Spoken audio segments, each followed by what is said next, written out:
I pledge allegiance to the flag of the United States of America and to the republic for which it stands, one nation, under God, indivisible, with liberty and justice for all. Father, we just pause it, acknowledge you. We ask your blessing on our meeting this evening. We ask that you'll continue to give us protection and guidance and look over the school corporation and all the folks in it. We ask that you will continue to provide wisdom for all things that we do and be with the students and the teachers and again, all those in our corporation this week. And we ask this through your son, Jesus' name. Amen. Welcome, everybody. Glad to have you here. I'm going to bypass reading the opening statement. I see mostly familiar faces. And the first thing we have on here is the minutes from the last meeting. And I would entertain a motion to approve the minutes from the February 9th, 2026 school board meeting. So moved. Second. Thank you, Adam. Thank you, Melissa. All those in favor? And I would also entertain a motion to approve the public hearing from February 23rd, 2026. So moved. Thank you, Brian. Second. Thank you, Dennis. All those in favor? Okay, thanks. And we have a report tonight from Mr. Miller and Ms. Wilbur. Rob asked that we go through some course changes with the board in terms of some things we're offering differently than we have in years past. I've got to be careful tonight. I mean, there's like 20 pages there in front of you. I gave you hard copies. That can be your cheat sheet. A lot of this information we've gone over before, but some of it is new, especially with the new accountability model, which was just approved last Wednesday. So tomorrow at 1:30, the principals have a webinar to try to learn the details. So some of that is still a little cloudy.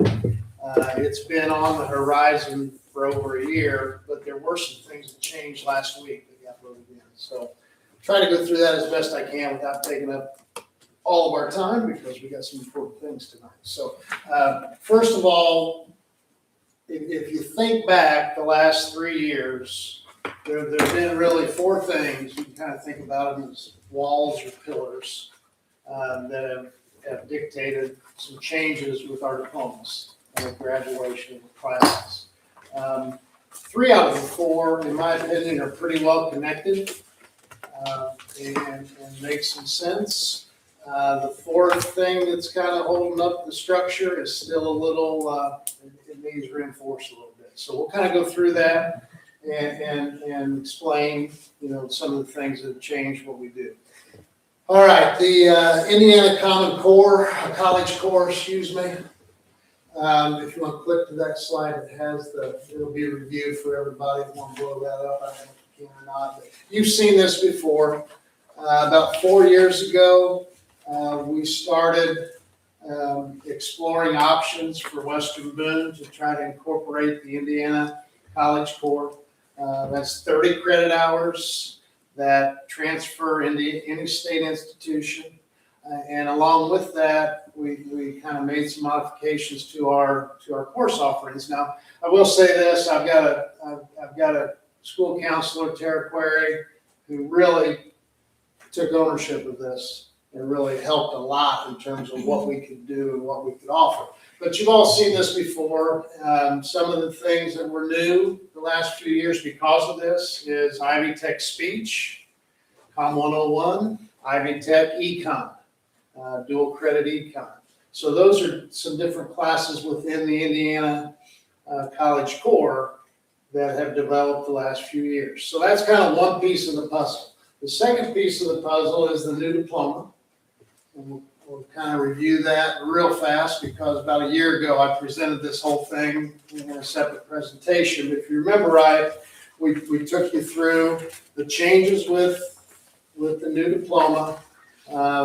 A few of the courses will be changing. Personal finance is required now. There's a few other minor changes with the classes that we offer, but the big change is on the next slide that we went over about a year ago, and that's the diploma seals. And that's where we get introduced to the piece that I don't think is fully constructed yet, and that is the work-based learning hours that these kids have to have. We are making some adjustments there. We're devoting more time and energy to figuring out how we're going to do the work-based learning. But that's something that the Department of Education, the state in general, hasn't provided a lot of guidance yet. How are we going to offer great opportunities to every kid in this state for work-based learning so they can satisfy one of these 6 seals? So that, you've seen all that before. We've talked about it quite a bit. But that is a piece to the puzzle that we're still working through. And Brent, if I might jump in here. Yep. The 3 Boone County schools are working with Boone EDC and the Chamber to develop a career collaborative. And a couple of weeks ago at the Meta groundbreaking, they announced that they were giving a $100,000 grant to this initiative.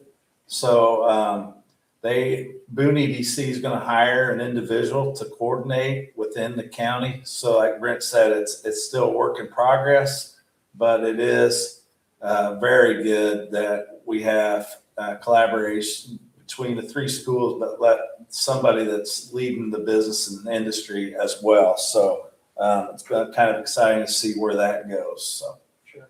And within our building, we're devoting more time with Riley Lurch. She does work-based learning for us right now on a real small scale, but she's going to take that on for us and coordinate and start planning. So, all right. So then the last piece of the puzzle was this final accountability rule that came out last Wednesday. So they announced kind of the final how we're going to be graded. Every school is going to receive a letter grade. The way I explained it to my staff, visualize that college class that we all had where most of the grade is based on a test. And then there's these other little assignments or projects or bonus points that can get lumped in with the test for the final grade for the semester. That's kind of how I think about it, because each grade, and for my building, it's going to be 7th graders, 8th graders, 10th graders, and seniors. Those kids are all going to get a grade 0 to 100, just like a grading scale in a class. And each kid is going to be added together, and we're going to get an average. And that's what our school grade for the junior, senior high school will be based on. It will be based on those 4 grade levels and the different criteria that they have satisfied for their individual percentage. Okay, so they're all a little bit different how they're calculated, but they all have something that's a base, and then the little things that get added into it to increase the base. Okay, on visual, I got to look at examples. That's K3. Let's go to 4A. Let's go to the next one. They're all about the same with elementary and middle school. Okay, so in this one, the base is the iLearn. Okay, so if you kind of focus on the 90 in the upper left, that's the highest base that a kid can start with, is a 90. So if they pass iLearn, they start with a 90. Then they can add on the bonus things. They can add on the extra things and get all the way to 100. Well, what are those extra things? And we'll kind of show you a menu here in just a few minutes. If we don't pass iLearn, we're approaching, we start with a 45. So the kid starts with a 45 out of 100, but if they get some of those extra items, they can get up to a 90. Kid is really low on the iLearn, 0. And as high as they can get is a 75 if you add in enough extra pieces. Okay, so there's a base, and then we add on to it to get a final grade for each kid, and then every kid is averaged. Let's go to sophomores. Talk real fast on that one. That's the other one I pretty well understand. There's on-track indicators. We'll go over that in just a minute, but that's the big chunk. That's basically credits at the end of the freshman year. Now, keep in mind, we're looking at sophomores. So it's going to be their freshman credits, plus all the additional items that can be added on. So if they've got their 10 credits as a freshman, they're starting out with a 75 and so on. Same concept, just a little different chunk at the beginning that makes up the bigger piece of things, okay? And we'll zip through to seniors real fast. Seniors, this one I'm kind of looking to tomorrow with the webinar to understand it fully, but it's based on what kind of diploma they get. And there still can be, if they don't get one of the enrollment honor seal or employment honor seal, and they start a little lower, they still can get some extra items and increase their points. Okay, that one's a little murky, I'll admit that, but that's the basis, is the credits or the type of diploma for the seniors. Okay. All right, let's go to the next slide because I can't remember what was next. All right, so this, if we blow this up a little bit, you should have a full size one of these. If you end up throwing stuff away, keep these 2 pages. These are the 2 you want to keep.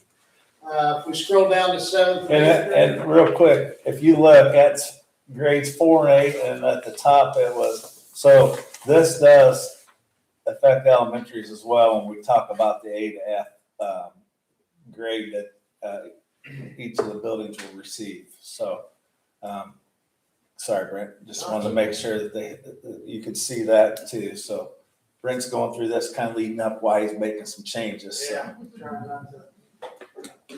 try not to lose you on the way. But anyway, okay, 7th and 8th graders, we said I-Learn proficiency, that's our big base. That's where we get the big points. Here are the things that can give us extra points to boost up that final score for each kid. And again, it's by kid.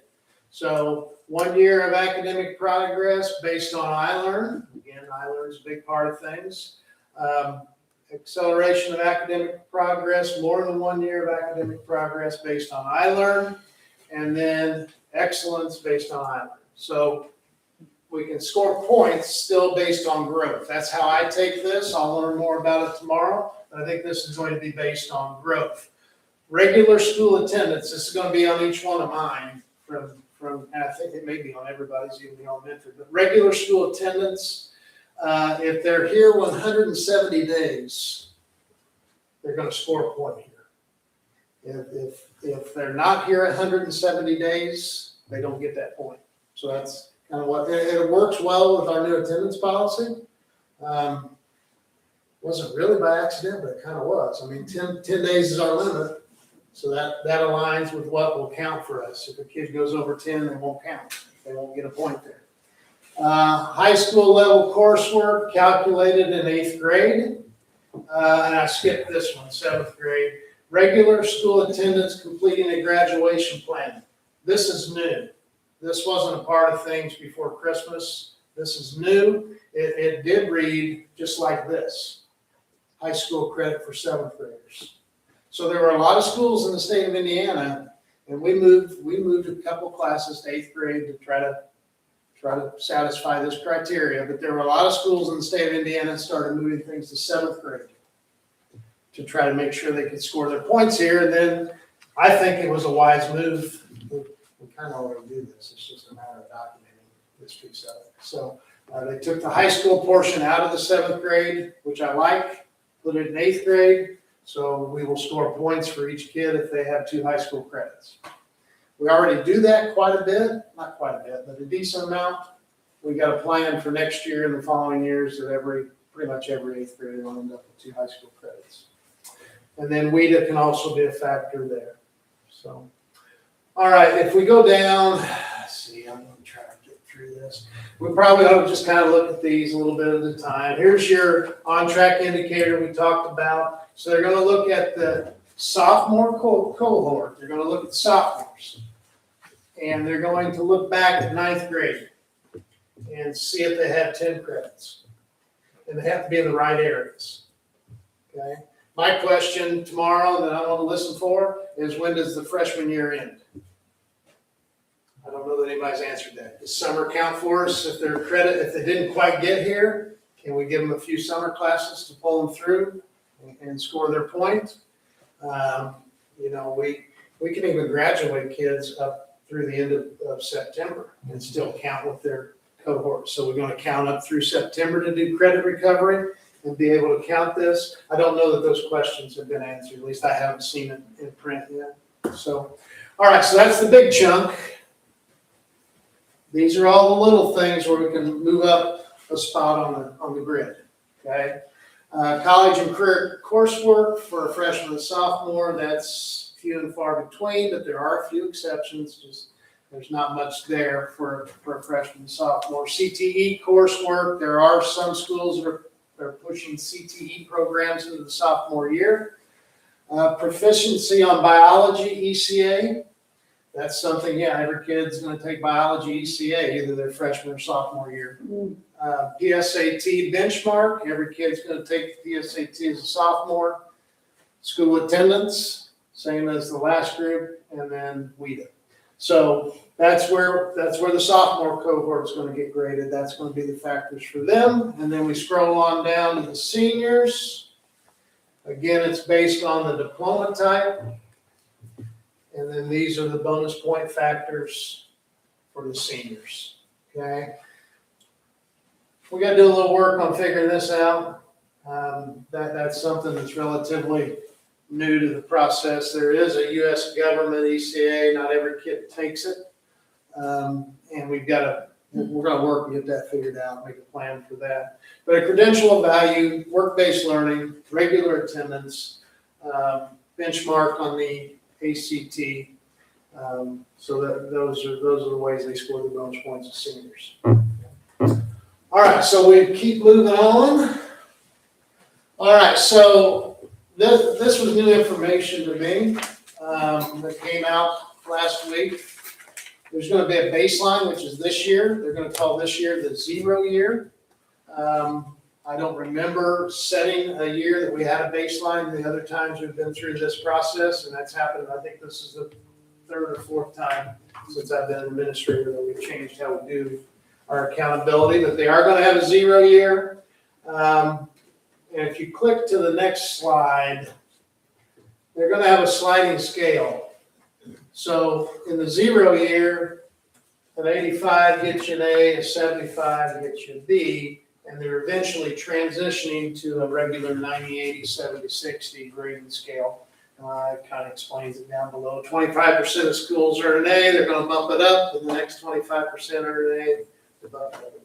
So we're starting out with a little different scale, and then in the end, that's where we're going. And one point about this is this got approved last week, Wednesday. and this is going to be used to evaluate us this school year.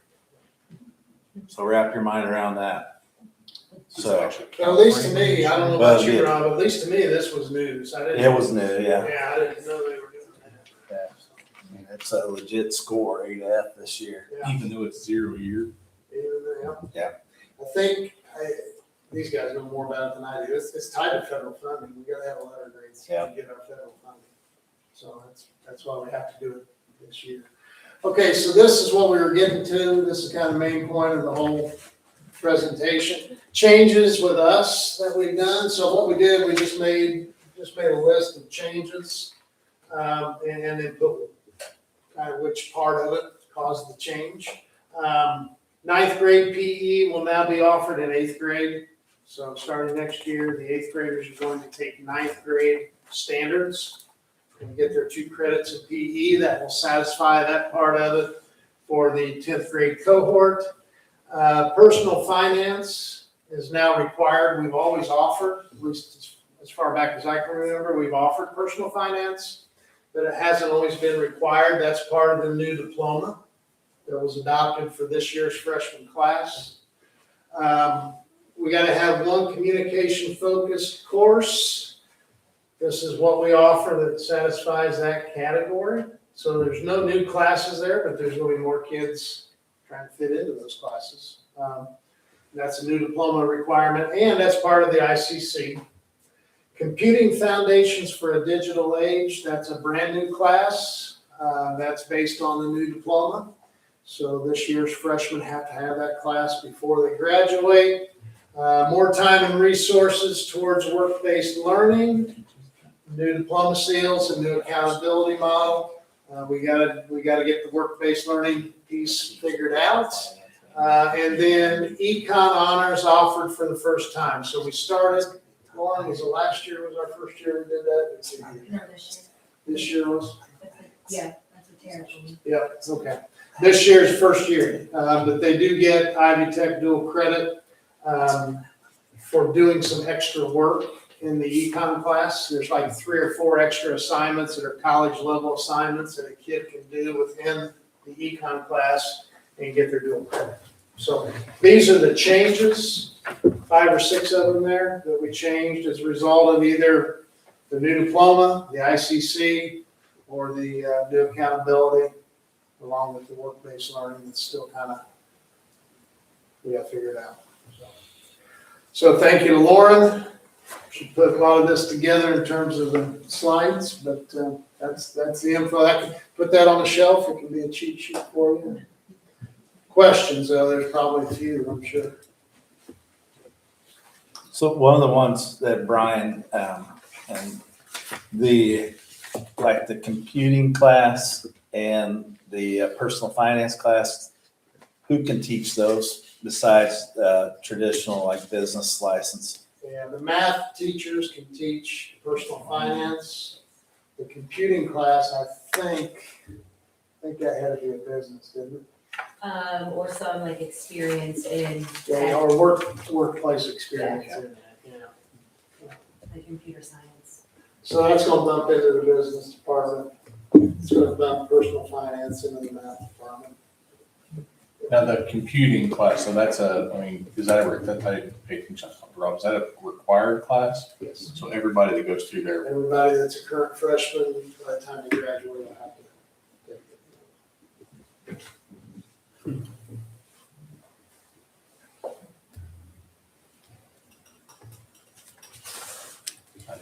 Okay.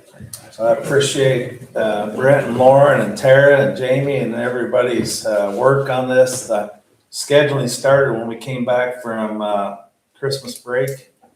And then, as you heard them say, we had some changes last week with this. So being a little bit flexible and adapting to it. And then the government in the course assessment was something that got added to this last week as well. And I will add that this is all fine and dandy, and we have one person in the state that could deny this, and this could be all for nothing. And hopefully that's not the case, but that's the Attorney General. So I don't know when, and I should know that. I apologize, I don't know when he has to officially put his stamp on it, or if he ever truly. But yeah, he has to give it the blessing, so to speak. So there's been talk that he doesn't like it. So we'll see what happens. At this day and age, you know how political things get. I'll just leave it at that. And the one thing that I think that we as administrators like is that it's just not based on pass-fail test. You have some other ways for kids to score points. What percentage of our kids are not proficient on iLearn right now? Depends what grade and what subject. Yeah. I mean, overall, is it 80% or? Yeah, I mean, I think last year for English, we were in 7th and 8th grade, we were in the 50s, like high 40s, 50s. Math, 7th grade is around mid 50s. 1 year, I think 2 years ago, she was up in the 60s, and it's a little lower in 8th grade math, around the 40s. So Elementaries, probably 50s and 60s. I know our iLearn biology scores are fairly good. They've done a really good job with that. And SAT English is in the mid 60s, pushing 70. Math is again lower. It's a very difficult test too, though. So we're working on that.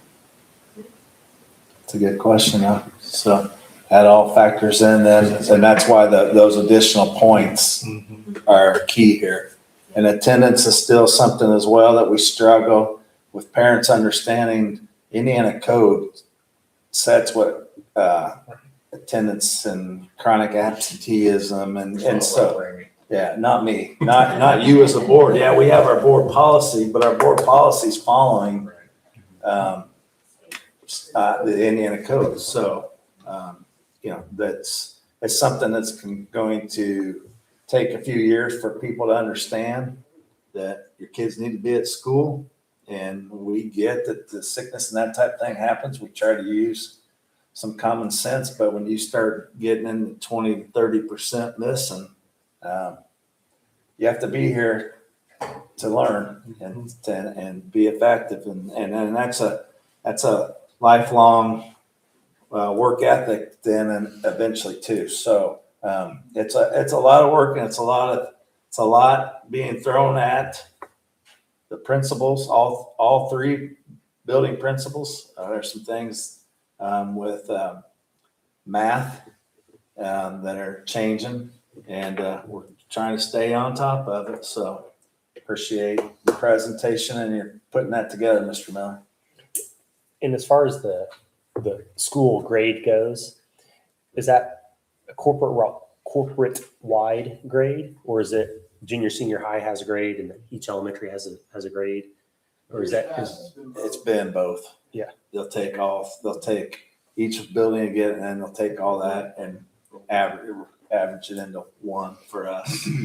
and that'll be new stuff that'll be required on our website homepage Oh, yeah. and the advertisements Yeah, and things. and you're hitting something there that the big concern is that with the letter grades and people moving in. I mean, I think that it's going to be interesting to see how this all shakes out. So they tried to take, and I'll give them credit, they tried to take some of the concerns, and that's why they went beyond just pass fail and added those other ways to get points. Yeah. So and then they're gonna take a kid, say all of us take the test and we all get our own score. Well, they're gonna put you in with everybody else, everybody got an 800, I'll just say. Everybody got an 800 this year. Then when they take it again next year, then they're gonna be able to say, okay, this percent got greater than, and be able to track them and then show growth. And that's not been available to us. So that will be able to help with the teacher appreciation grant that we had to give a couple months ago. And we don't have anything great as far as showing growth. This year it was kind of show us how you did, give us all your data. And there's no doubt it's a benefit to those that are taking standardized tests over a subject that's not. We could talk all day about how fair that is or not, but with those that are in the state tested areas, we will be able to see their growth from all their students, which that's going to be nice to have. It seems like one of the challenges educators have had and administrators have had historically, and the difficulty in showing growth, is that the state continues to change the test and they change the format. So in the absence of leaving a standard test to be able to show that growth, that you keep changing the test and the kid may be growing, but you can't even make a comparison because it's a different type of test. Right. I just So heard for years, it feels like I just heard about the moving target. 2.5% last week, Shane, but I take if I'll put it in basketball sense. So a team comes into Western Boone on our home floor and shoots 50%. So the next time they come in, do we raise the rim because they shot that well? So you see what I'm saying? So it's going to continually be a movie. Yeah. It's like, oh, we had this, well, that's too many in there. We're going to raise it. And so that's the way I take it, as upon my first interpretation. I'm going to have to look into it more and I'll either confirm it or I'm like, no, Rob, that's a skewed view of it. But it goes to your point. It's like, and somebody at a superintendent meeting I was at Friday said, what people don't understand in our communities, and we don't do a good job of it, is expressing how difficult those I-Learn tests really are. every state has a different state standardized test, and ours is a difficult test. And, I don't, we could do better at conveying that to our parents. So, And I guess to be fair about it, the way we think about education and how we help people to learn has continued to change over time. And new technologies and things. So there's a part where you have to adapt with it, but it just makes it difficult whenever we want to simplify it to having a letter grade for our school. But very few people understand the depth of what's gone into that and the explanation. So they're not all going to take 15 minutes and listen to a detailed explanation or even appreciate the history of how that works. They're going to take it 15 seconds and then move on to somebody else. So, yeah. because it's immediate. Everybody wants the immediate result and So- move on. So it just feels like as a board member, it's like my perspective is we want to support our administrators and our teachers who still have the heart of trying to prepare kids. And yet we still have to figure out how to accommodate some of the rules and the changes so that we go along with the state, because we are dependent on those things for funding as well. So, yeah. Mhm. Yeah. Okay, thanks again. Appreciate all your work with it. All right, so we're moving next into personnel. And Yeah, I would recommend that you accept personnel as presented. we've got a motion. Is there a motion? Yeah, I'll make that motion. Okay, thank you. Second. Thank you. All those in favor? Okay. And next is superintendent contract. You do that. And so this kind of follows on the public hearing that we've had and the summer interviews and the process we've gone through. And I think it's been a diligent process and one that's been taken very seriously. I would just say, I think it's very consistent amongst the board of how confident we are in this, and our just, I guess, confidence is the right word for the ongoing direction of our school corporation. And I guess based on that, I would entertain a motion to approve Kyle Whiteley as our next superintendent. That would have an effective date of July 1, 2026, and also approve the corresponding contract for which that public hearing we had on February 23rd of 2026. So moved. Any discussion? All those in favor?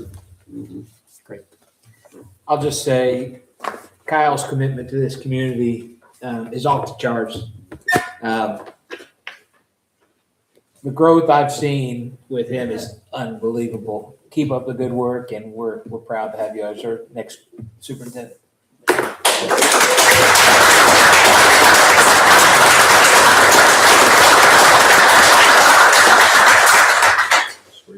Speech. Well, I'm grateful to have my wife and my children, my mom here. They've supported me, and so it's nice to share this moment with them. I want to thank the board for the trust that you're placing in me. I'm humbled, but I'm also excited for this opportunity. And I also want to thank Mr. Ramey for his mentorship, his leadership, and his belief in me as well. I would have never have even gone for this position if it hadn't been for him. So he's played a big role in that. And Western Boone is not just a job to me, it's home. It helped shape me into who I am. And, I just have this belief that Western Boone is about the people, and the people in this room, our administrators, our teachers, our support staff, they will go the extra mile for their kids. Our parents will support us in what we do. Our kids, our students that come to school here are, give us purpose and meaning every day to what we do. And our community, I believe they support us too. So I think when I think about Western Boone, I think about the great people, and that's the big reason why I wanted to take on this challenge. So thank you. I'm looking forward to it and excited to get to work. Congratulations. Good job. Thank you. All right. It's all downhill from here, right? All right, we'll jump into wellness policy. It's BP 6360. Yeah, Michelle had an audit, just the DOE, the food service department, I guess, of the DOE. And one of the things that they noted was that we should review our wellness policy and kind of stay up on that. And so she has reviewed it. We've looked over it. There are a few things that are going to need to be implemented starting next year. So we went ahead and I said, let's just add them now for next school year. So there were a few changes there. Michelle, did you want to offer any input to that before? It was no dyes. No food dyes, no ultra processed foods. Those are the two big ones. Yeah. We're almost 99% compliant already, so feel good about that. And then there was one other change that was Witham used to do fitness grams. They no longer do it. So I just said that we make our facilities available, our outside facilities available to the public when we can. Little League would be a perfect example of that. So made that change in there as well. So I would recommend that you accept those changes to that policy. Thank you, Michelle. We have a recommendation. Is there a motion? Thank you, Melissa. Second. Thank you, Greg. All those in favor? Okay. And I appreciate Michelle's work with it. Like when she went into it, but that audit, a lot of it is, I can't offer a whole lot of help. I've never been a food service director, so you don't know what you don't know until they tell you. So that's kind of the approach we've taken. And I have no doubt as she goes into the next one in a couple of years, we'll be on top of it. So, Okay. Sounds good. All right. Next is McKibben Demographic Research. yeah, we used Dr. McKibben in 2020. We got the results back in March of 2020, and we try to block that out. But obviously, COVID came and demographic study, not real helpful now because we all know what happened as a result of that. With all that's taken place around us and the fact that we're getting ready to look at possible improvements to two of our buildings, I think it's a good idea to have Dr. McKibben do another one. And so that's what this recommendation's for, at a cost of $6,000. Excellent. So it's a step in working ahead instead of just being reactive on making decisions for the corporation. Right. Yep. Will you use the same kind of criteria as you did on the last one, though, as far as he's doing a demographic study? Because there's a pretty wide demographic study. Right. Yeah. And he's done 11s within the last year, I think. He also said Westfield, and I mean he's pretty much the go-to guy to do the demographic studies. Yeah. Yeah. Very familiar. He's very interesting. We have an option then to bring him back in here and present to you so we can talk about that. It's additional cost, but what he has to say, he's very good at what he does. Excellent. So we have a recommendation for that research project. Is there a motion? So moved. Thank you, Brian. Second. Thank you, Greg. All those in favor? Next is the secondary English language arts curriculum. I'm going to turn it over to Tricia and let her tell you the process. This is a recommendation that I bring to you really on behalf of our English language arts teachers. Like the process that our K-5 teachers went through last year to select a reading literacy program, our 6 through 12, we're doing the same thing this year. And it's 6, 7, and 8. As you recall, 6th grade adopted with 7, 8 this year because their kind of nationally lumped in with middle school. And so they did not have new curriculum to choose from last year, so they postponed their adoption to this year. So they worked closely with 7 and 8. They reviewed very thoroughly. They set out their list of criteria that I explained in the recommendation. And they were very, very thorough. It was a little tricky this time because we didn't come together like K-5 typically does. And when we did come together, I think they all came ready to really champion the program that they had piloted and liked the most. And as it turned out, they all came with the same program in mind. And so that was my perspectives by Sabas. So that was, I think, relief to all of them. And then at 9 through 12, they really didn't feel like they needed to look at a full comprehensive program like 6, 7, and 8. But based on SAT scores, recognize some areas that they wanted to strengthen and fortify. So they're looking at supplementing. They would like to continue to use the literacy pieces of their current adoption, but supplement with some grammar vocabulary pieces that are from Sadler. So that's the recommendation that I bring to you tonight. That was obviously a very collaborative effort. It was very, and we weren't sure how that would go because we've never put 6th grade up with 7 and 8, and they worked very closely together. Each time I spoke with them, it was clear that they were communicating between buildings at elementary with the secondary, and it worked really well. Excellent. Thank you for your work with that and the recommendation. And Lauren as well. Lauren was a big piece of that too. Thank you, Lauren.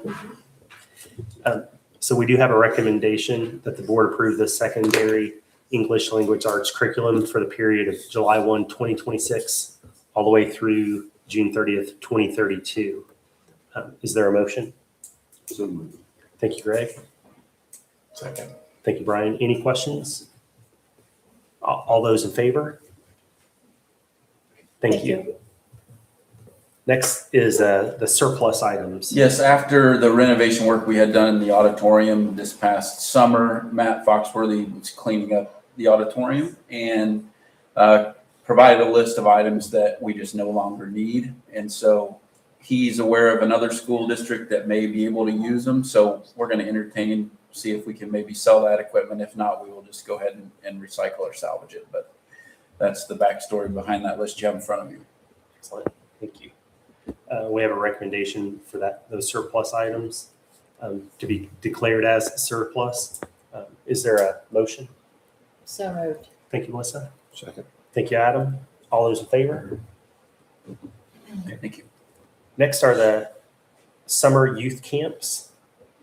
Yeah, well, I'm going to turn it over to Mr. Dexter. Mr. Foster, you can put them on the clock. Go. What you have in your packets at your positions is the youth camp dates and then also what the current high school athletics summer calendar looks like as well. We pull all of our coaches in every year. The idea with the youth camps is that if a kid and parent wanted, if a parent wanted their kids to go to every single youth camp, it might be a busy week. Sometimes it might have 2 or 3, but they don't conflict. We've been able to stick with that. So those youth camps are ready to roll out. We'll do registrations online through EagleAthletics.com. We've been doing it's worked out really well for the coaches and streamlined things. And then the high school calendar, it is what it is now, and it'll get posted for parents to begin to plan their summers. So one thing the major thing I would point to is, last year, the IHSAA implemented a second, basically in 5 days of extra moratorium. So for us, we felt that needed to be an actual week. And I talked about how there's places that, just pick Fridays and random days, but if you're really going to help the student athlete, you make it a week. And this year, after talking to different schools that did it, a lot of people had success piggybacking off of the current moratorium week of July 4th and just making it a 2-week section there. So I got together with coaches, and that's what we decided to do, is to just have 2 weeks consecutively off there, and then that will allow our fall athletes and strength conditioning to go to the end of this summer. So for planning purposes, that'll go out for parents to begin to begin to make up vacation plans and things like that. So That's where I'll leave it on my time, Mr. Foster. I appreciate it. Brent's getting up and giving us a presentation.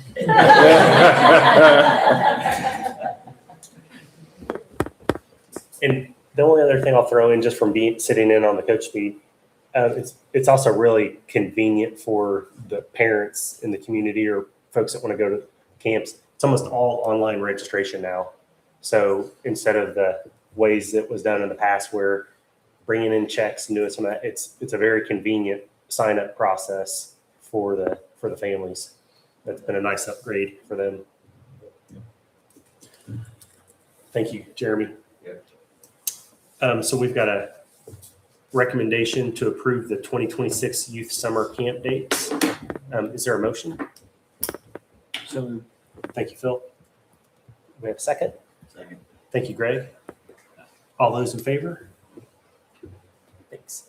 Next is non-resident students. Yeah, we have two here. Nolan Cummins, Granville Wells, second grade for the remainder of this school year, and then Andrew Potts, Western Boone, 11th grade for 26-27. I would recommend you approve those. Thank you. We have a recommendation. Is there a motion? So Second. Thank you, Greg. Thank you, Dennis. All those in favor? Thanks. And next is donations.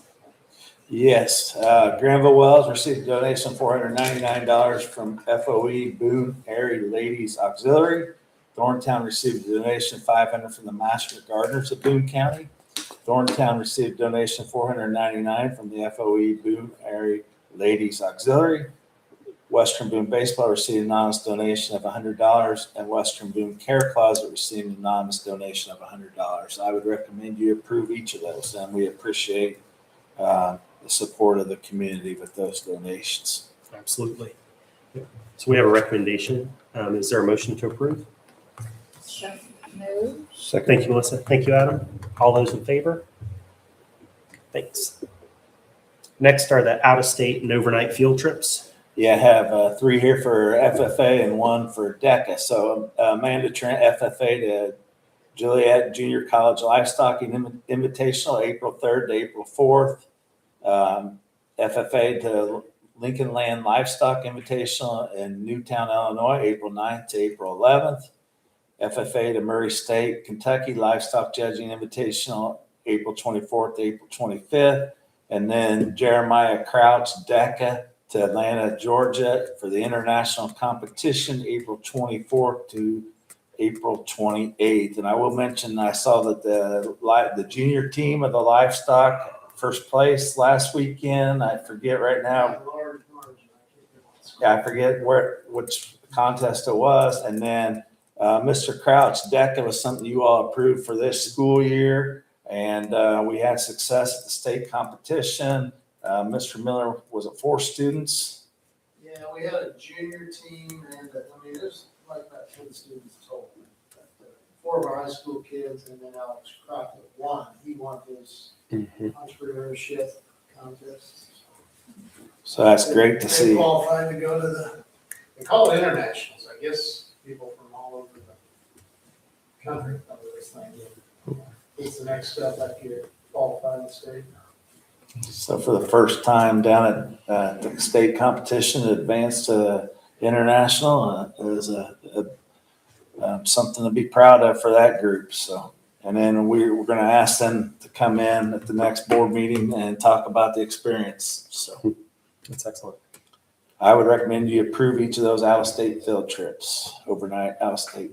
Thank you. Well, what kind of transportation are they taking to Atlanta? Good question. Still figuring it out. Yeah. If they can raise enough money, I suggest that they fly. That's what I told them, but I don't know if they can raise enough money to do that or not. Still. So how'd you go down when you watched the game? It's a beautiful caravan. To be determined though, so try to figure out I costs. think they can take it, is what that'd be the backup plan if they don't raise enough money. Okay. Well, that's about a month and a half away. Yep. Okay. All All right. So we have a recommendation on those field trips. Is there a motion? So moved. Second. All those in favor? Thank you. Next are claims. A few claims to mention tonight during the period. The first is February 18th, 2026. This was actually a transfer. We moved $3.5 million from Home National Bank to Trust Indiana, which is the investment platform that we've been using. February 25th, 2026, we made an ACH payment to Red Rover in the amount of $4,300. And this was a payment for the new absence management and time tracking system that we have been implementing. And by we, I mean Amber so far. So we'll work on that. She's here tonight. And the last one I was going to mention was C&T Design. This is check number 96179, $11,790.41 for the Western Boone cafeteria. And this included some can racks, oven baskets, and some cleaner. And so those were the three that I was going to mention tonight.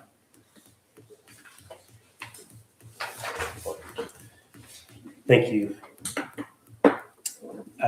We'll start with motion. I would entertain a motion for the claims of February 9th through March 9th, 2026 as submitted. So moved. Thank you. Thank you, Melissa. Any questions? If there are none, all those in favor? Thank you. And then monthly financial reports are next.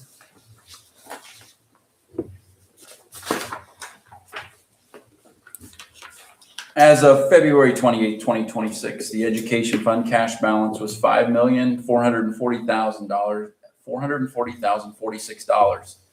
Education fund expenditures for February were $984,243, and at the end of February, a total of 16% of the 2026 appropriation was expended.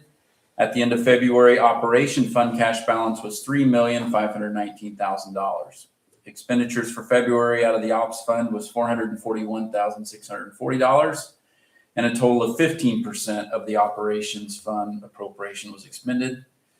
Western Boone County Community School Corporation has investments in the form of various interest-bearing accounts, deposits, and treasuries with financial institutions, and has earned interest as follows year to date. Home National Bank, $46,393.39. North Salem State Bank, $11,039.82. And with Trust Indiana, $37,121.16. That is all. Thank you. And we did have we have some items in the category of other. Yeah, first one under personnel, Granville Wells custodian Kaylee Conkrite, effective March 9th. So we'll go ahead and, the way it's written up, go ahead and approve that. We have a recommendation for Kaylee Conkrite's employment. Yeah. Is there a motion? Thank you, Brian. Second. Thank you, Dennis. All those in favor? Sorry. You're good. Thank you. Okay. And The other one, be a non-resident student, I recommend you approve Cameron Nyrider for Thorntown Kindergarten for next school year. so we have that recommendation for Cameron for a non-resident student next year. Is there a motion? So moved. Second. Thank you. Thank you. All those in favor? Thanks. And we've got several announcements this evening. Yeah, musical, I guess it's this coming weekend, not next weekend, this coming Friday night and Saturday at 7 and 2, 7 on Friday, 2, and that's Frozen Junior. Frozen Junior is probably gonna sell out, so if you got grandkids or kids want to take the tickets. They've used a prop company and bought all the props, and it's gonna be a great production. So, This is the first one with the new stage equipment and some of it. and then academic excellence ceremonies, March 18th at 6:30. If you've never been to that, that's always one of the better nights of the year. And then spring break coming up, March 23rd to 27th. And then I think need to mention the improvements in the boardroom. I appreciate Kyle and Dennis and their efforts with that. The monitors and the blackboard over here. And so I think Brian said it to put us into the 21st century. So with the cameras now to broadcast remote like we do, and it's something that we all should be proud of, and the improvements. So I appreciate Kyle and Dennis with that. So. And then once you adjourn, we have, we have 3 tonight that I appreciate being here, Kristen, Tammy, and Amber. You don't see them at very many board meetings. All of us that work here know how important each one of them is. We appreciate their job, and it's great to see them here. I think Tammy said she was coming because Jane cake, not because Kyle was there. But and then Whiteley's, it's great to see all of you. And I know it's a big step, so Emmy's thrilled, and we'll hurry up and we'll adjourn so we can have cake. So. All right, well, after that, I would accept a motion for adjournment. So moved. Thank you, Melissa. Second. Thank you, Dennis. All those in favor? Again, thank you all for making it, and look forward to celebrating with everybody, and welcome Kyle, starting July 1 as the next superintendent. Thank you.